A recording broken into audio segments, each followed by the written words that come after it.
오늘 윤석열 대통령이 첫 번째 국무회의를 주재했다는 소식입니다. 가장 궁금했던 공약 파기 논란까지 일었던 코로나19로 인한 소상공인 피해 지원에 대한 추경안 처리를 위한 임시 국무회의인데요. 현장 분위기 어떤지 살펴보겠습니다. 오늘도 보도국의 맹형균 기자가 용산에 나가 있습니다. 전화로 연결돼 있죠? 맹 기자. 네, 용산 대통령실 청사에 나와 있습니다. 네, 지금 국무회의는 마친 건가요? 예, 그렇습니다. 오늘 국무회의는요, 사실 임시 국무회의였습니다. 알려진 대로 코로나19 피해 소상공인 지원을 위한 추경안을 처리하기 위한 국무회의였고요. 굳이 의미를 보자면 취임 후 첫 번째 국무회의였고, 강인선 대변인에게 좀 설명을 들었는데, 윤 대통령은 어제 수석 비서관 회의처럼 어떤 형식이나 틀에 얽매이지 말고 소통하자 이런 취지의 발언을 했습니다. 또 회의에선 코로나19 피해 소상공인과 자영업자의 손실 보상을 위한 추가 경정 예산안이 심의 의결됐습니다. 이 규모가 중앙정부 재정 지출 기준으로 36조 4천억 원 규모이고요. 36조 원이요? 네. 예. 어떤 보도에서는 59조 4천억이다 이런 얘기가 있는데요. 전체 규모는 59조 4천억 원이 맞습니다. 다만 관련법에 따라 지방에 이전하는 23조 원을 빼면 실제 정부가 지출하는 돈은 36조 4천억 원이라는 뜻입니다.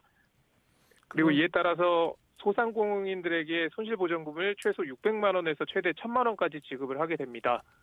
그리고 이제 추경 예산안은 국회로 갑니다. 이에 대해서 강 대변인은 고통받는 분들께 조속히 전달될 수 있도록 국회 협조를 기대한다고 말했습니다. 한편 오늘 회의는 내용 못지않게 참석자가 주목되는 회의이기도 합니다. 근데 참석자가 주목된 거는 새로 윤석열 대통령이 임명한 국무위원들, 장관들이 참석했기 때문이겠죠? 예, 그렇습니다. 그런데 국무회의를 열기 위해서는 최소 11명 이상이 참석을 해야 되는데 어제까지 7명 장관이 임명됐고 4자리가 부족한 상황이었습니다. 여기에서 이제 오전에 박진 외교부 장관 후보자와 이상민 행안부 장관 후보자를 오늘 오전에 임명을 했죠. 그래도 둘이 부족하네요. 네. 그렇습니다. 그래서 전 정부, 문재인 정부에서 임명됐던 권덕철 보건복지부 장관과 노형욱 국토교통부 장관도 국무회의에 참석했습니다. 네. 그래서 숫자를 맞췄군요. 네. 예.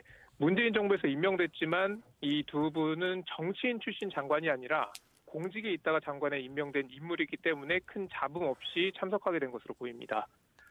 문제는 박진 외교부 장관과 이상민 행안부 장관은 청문보고서 채택 없이 임명을 강행했다는 건데요.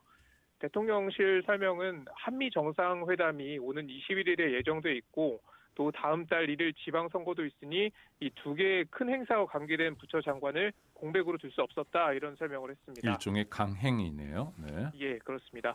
이에 민주당은 반발하고 있습니다. 18개 장관 후보자 가운데 9명은 인사청문 보고서를 채택하도록 동의했는데도 임명을 강행했다 이런 비판인데요.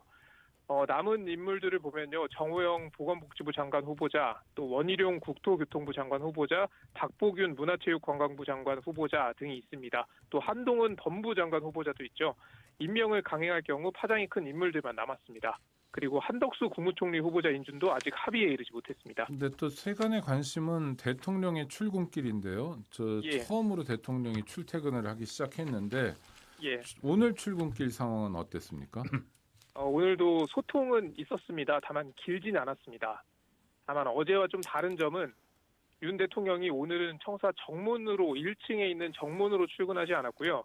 지하 1층으로 들어왔습니다.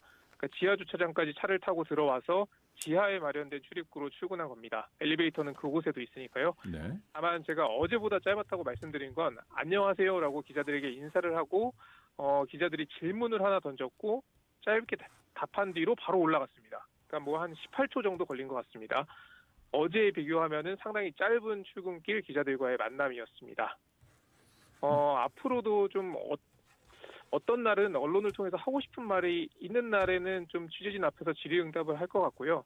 별다른 메시지가 없는 날은 그냥 인사 정도 한 뒤에 집무실로 향할 것으로 보입니다. 또 하나는 궁금한 건 그 출퇴근길이 막히지 않았다. 뭐 13분, 11분이다 이런 얘기들이 계속 나오는데 또 SNS나 곳곳에서는 거기는 안 막혔지만 옆에 올림픽대로나 이런 곳은 많이 막혔다. 뭐 이런 문제 제기도 있는 것 같은데요.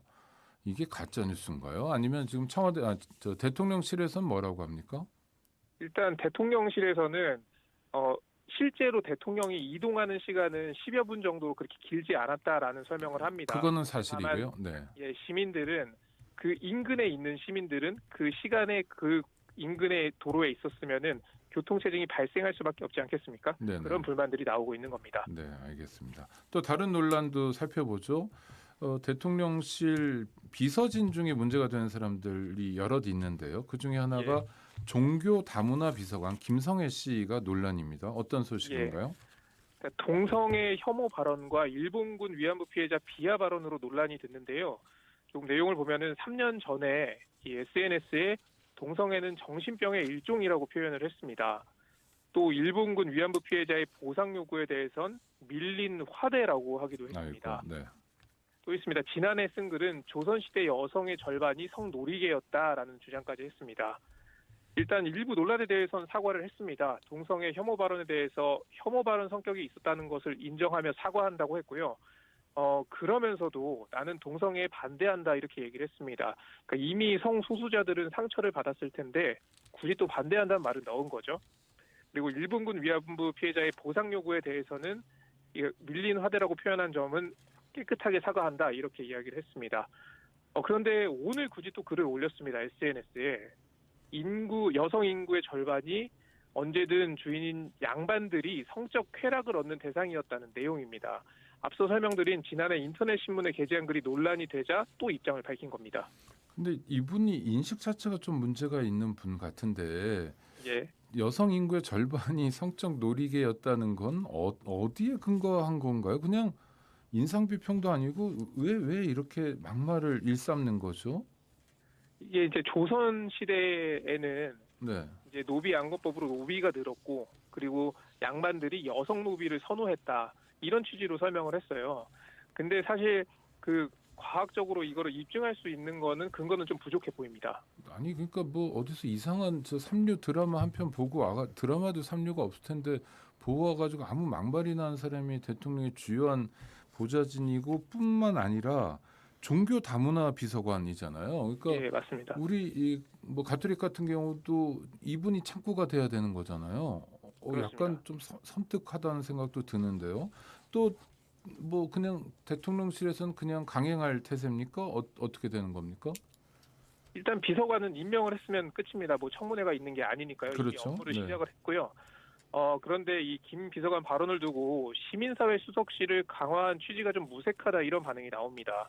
그러니까 여러 종교, 다양한 사회 구성원과 소통해야 하는 종교 다문화 비서관이 다양성은 없고 이런 편협한 사고를 갖고 있으면 어떻게 소통이 되겠느냐 이런 지적인데요. 이 윤석열 정부 대통령실의 특징 가운데 하나는 시민사회 수석실이 대폭 강화됐다는 점입니다. 그러니까 이런 시민사회 각각 이제 각계각층의 구성원들과 언론을 통한 간접 소통이 아닌 직접적으로 소통하겠다 이런 취지인데요. 그 의미가 지금 굉장히 퇴색되고 있다 이런 지적들이 나오고 있습니다. 네. 지금 하여튼 계속 용산 대통령실 청사에서 고생하시는 거죠? 예, 그렇습니다. 네. 지금까지 가톨릭 평화방송 보도국의 맹형균 기자였습니다. 고맙습니다. 수고하셨습니다. 예, 고맙습니다. 네.